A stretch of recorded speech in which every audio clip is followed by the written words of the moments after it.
We're going to talk about forgiveness. I can recall a time in my life where, right before I went into homelessness for the second time by myself, I had felt a certain way about a certain individual that had helped me, and it didn't end the way I wanted it to. And I had resentment and I had anger toward this individual.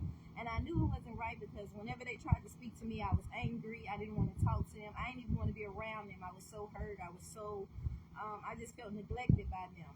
And I couldn't speak. I didn't want to speak. I didn't want to be around him. And I asked God to heal my heart. And he did. And it surprised me because he did it pretty quickly in the time that I had asked him to heal me so that I can forgive them. And true story. And it was so crazy because I went from not being able to speak to that person, not wanting to talk to them, not wanting to be around them, just being like full of disgust and anger for them, to laughing with them, joking with them, talking like nothing had ever happened. Like I had never had these harsh feelings of anger and resentment because of what had taken place between us, and I knew that was God. But oftentimes when we forgive people, we think we're doing them a favor because the Bible says that if we don't forgive others, He won't forgive us. But the truth is, we're doing ourselves a favor because when you hold on to all that bitterness, that anger, and that resentment, your bones are just rotting away. Anger and evil is just rotting away with you on your heart, just rotting away with your insides. It's just eating away at your insides, and it's hurting your health. It's hurting. You're full of anger. You're full of hurt. You're full of bitterness, and that can actually mess your health up so much so that it can cause cancer. It can cause strokes. It can cause stress. It can cause all types of bodily ailments. And when I noticed that I forgave her, I actually felt a peace and a calmness over me. I felt like I had let go of a disease, from the heart. Like I just felt healthy. I felt good naturally. It made me feel better. So you got to remember, guys, that when you forgive people, when you actually obey the Lord, it's not just doing them a favor. You're actually helping yourself. You're doing what God has called you to do, and it's healing yourself.